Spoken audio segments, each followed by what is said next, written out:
And while I think some of Soros's philanthropy is more than just admirable, I've also been appalled by Soros's nationwide push to install soft-on-crime prosecutors in recent years. But it seems pretty hard to argue that Soros is so different from someone like Miriam Adelson or Jordan or Devin Nunes. So is this really that big a deal? Let's ask Eric Bolling, former Fox News and Newsmax host, currently the host of the Bolling podcast, and Wajahat Ali, editor of The Left Hook on Substack and on co-host of Democracy-ish podcast. Thank you both very much for coming on. Eric, let me start with you. Are you incensed by Soros getting the award? Of course I am, Dan. I'm more than incensed. I'm also incensed by Hillary Clinton getting the award. We'll start with Soros.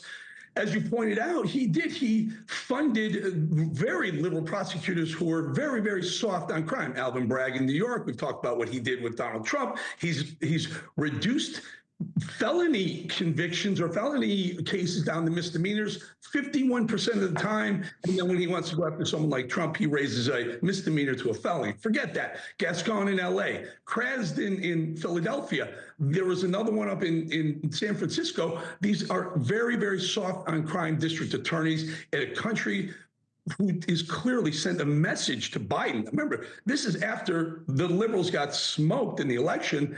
They sent the country, the voting American public sent the message to the Democrats. You're off base with your messaging. We don't want to be soft on crime, amongst other things. We want to be tough on the border. But all of them is we don't want to be soft on crime. And so Biden, what does he do? He gives the Medal of Freedom to recipients who we think are some of the worst people in the world. George Soros made all his money pushing the English pound, the currency, down to a level where people really struggled in England. They had to reduce the value, to devalue the pound, just on the basis of what George Soros was doing. He did that in several other places. George Soros is not a good person. Yes, he gives away a lot of money. Okay. He's got a lot of blood on his hands, however. All right, Wajahat, your response.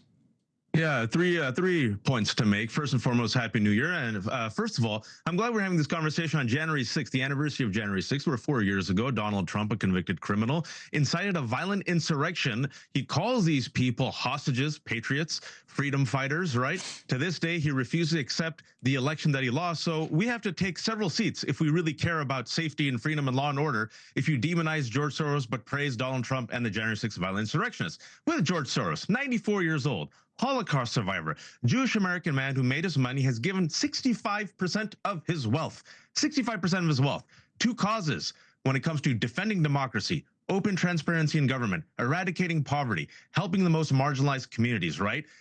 The MAGA, the right wing, has no problem with Elon Musk, the richest man on earth, giving $250 million, using all his money, not just to influence American politics, but now, as you know, Dan, influencing UK politics, also influencing now Germany's politics, right? And then the third point I want to make is the anti-Semitism, the anti-Semitic conspiracies involved with the attacks on George Soros, which is very intentional, very deliberate, part of the replacement theory, Dan, that you know has gone mainstream and inspired radicalized right-wing terrorism against Jews, black people, and Muslims. They deliberately use Soros, Rothschild. It's deliberately done. It used to be, if you will, a dog whistle. Now it's out in the open, right? The powerful Jew, George Soros, using his money to weaken America. This has been done since 2018. It has gone mainstream. It is problematic. They know what they're doing, but it attracts a certain member of their base. So the fact that Joe Biden did this, I'm glad he did it, because, hey, if Miriam Adelson can get it, if Rush Limbaugh can get it, at least Soros use some of that money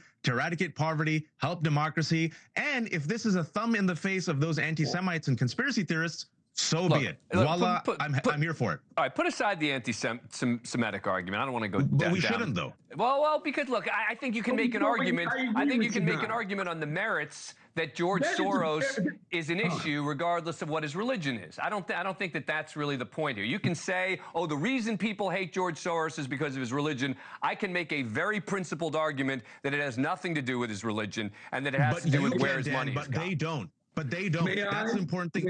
Real quick, the important thing is they don't. They deliberately play on the anti-Semitism. Look, we're going to get into a debate about anti-Semitism now, but Eric, go ahead. Yeah, go ahead. May I just clear this up? Yeah. I'm married to a Jewish woman. I'm not an anti-Semite. George Soros is a horrible human being. You ask all the families of people who lost loved ones due to the crime in L.A., Chicago, New York, Philadelphia. He is soft on criminals and hard on the people, on the victims' families. So to go ahead and you play that anti-Semitism card, that is just cheap hackery on your part. Thanks for watching. Go to joinnn.com to find News Nation on your screen. And don't forget to click the red subscribe button below to get more of News Nation's fact-driven, unbiased coverage.